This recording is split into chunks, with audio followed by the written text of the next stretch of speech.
What do you say, baseball fans? Rye Brad talking baseball, episode 7. 3 things for the day. We've got Rookie of the Year.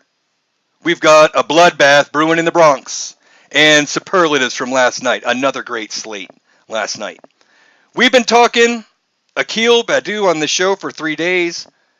He hasn't slowed down, but Yermin Mercedes hasn't slowed down either.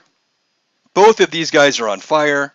The numbers look pretty similar, aside from Mercedes batting .500. The guy is batting .500. The rest of the numbers look similar between Baddoo and Mercedes. Baddoo, .370, 1342 OPS, 4 bombs, 11 RBI, and a bag.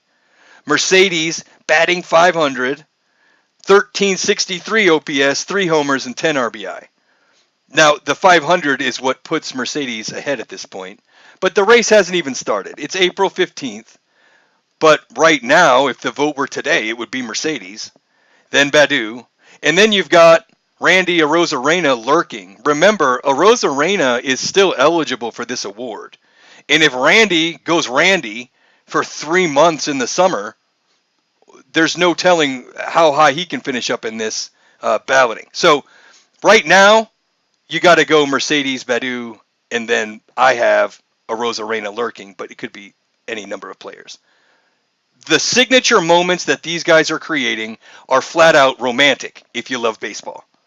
So Baddoo's thing with the home run, the record that Yermin Mercedes set by getting a base hit in 8 consecutive at-bats to start his career. These are romantic, legendary things. And the grind of Mercedes is going to help him in this race. The fact that he has stayed with it for so long. Washington National Summer Baseball. Independent baseball. Rule 5 selection. Just like Akil Baddoo, both of these guys, Rule 5 guys, though for different reasons. His story is compelling, and it's going to drive him in this race. So right now, clearly he is the front runner. So if you're the Twins and you're the Orioles, you're kicking yourself today because Yermin Mercedes, selected as a Rule 5 player from Baltimore, has just stepped in and set the world on fire. And if he keeps hitting these tape measure moonshots, it's going to just drive the candidacy so much further. Because media has changed since I studied it at Eckerd College back in the day as an undergrad. It's all bite-sized, consumable chunks of media for social media platforms. And these bombs, these game-winning hits, these type of plays are going to move that conversation forward because that's how we consume media now.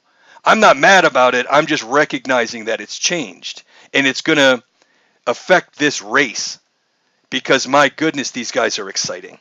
Just flat out heroics across the board. That home run last night was awesome. You got to go check it out. Now, that's good news. The bad news is what's going on with this Yankees and Rays situation. Rays batters have been hit in 6 consecutive regular season games. 13 hit by pitch.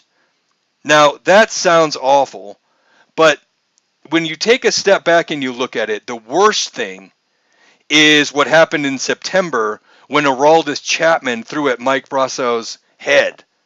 It was trash. Total garbage move. I don't think any Major League Baseball player would side with Aroldis Chapman on that. How could you? The guy has to have worn out all of his goodwill. He is the poster child for the joint domestic violence, sexual assault, child abuse policy that was instituted by MLB. He's the first guy to get suspended. He got 30 days. Had to go door to door in a holiday. No, he didn't. He didn't have to go door to door. But he should have. It's terrible, man. The guy's a woman beater. And it's not like I'm just making something up. He got suspended for it. All of his goodwill is gone. He's throwing at people's heads. His act is tired with staring in at people and all that garbage. He is not my favorite player by any means. He's uber talented, but Major League Baseball has just let this get so out of control, and I don't know what's going to happen if that guy gets in the game. Are we going to have to see somebody get seriously injured before Major League Baseball does something? It's really a dangerous situation, and there's no one to blame but MLB.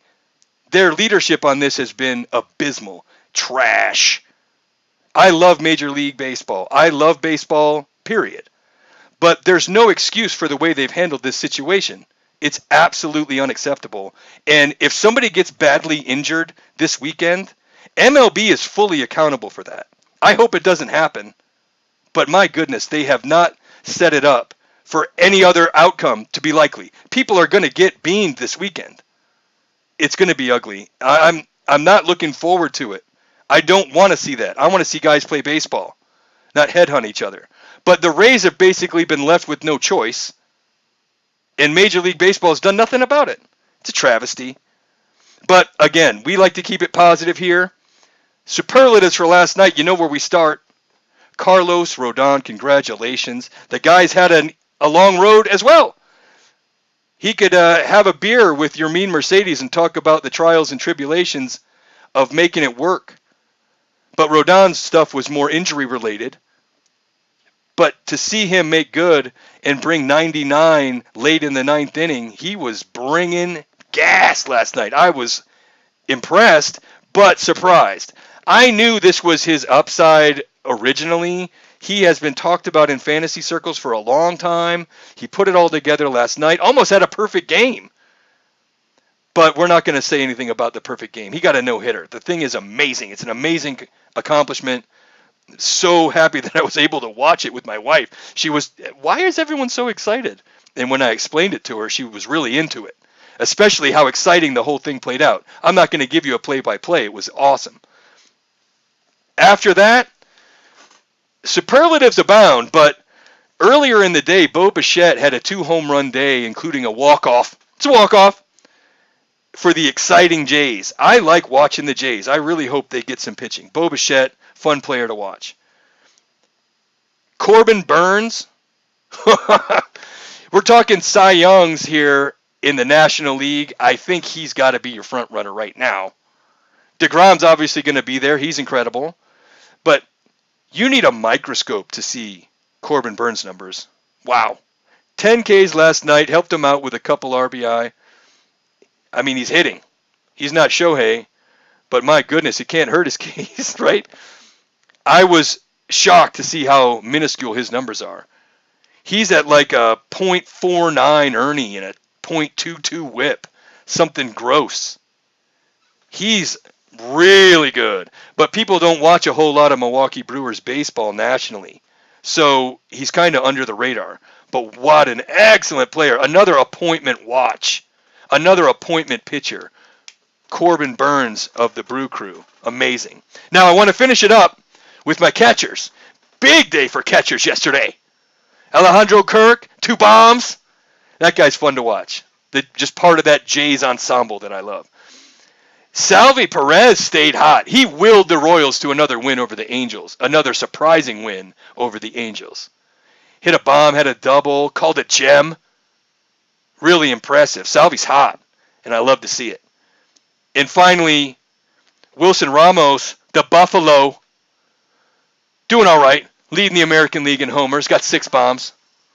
Tied Acuna. How can you leave out Acuna? Man, my goodness, that guy is special.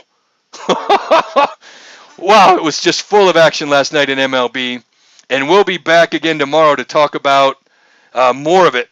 So if you're at the Trop, stop by and get a steak over there at Old Bascom's Chop House in Clearwater. It's about 15 minutes away from the Trop. Get at me at Rybread0844 on Twitter. Let's talk some baseball, man. You'll see me back again tomorrow because I'm going to do 162.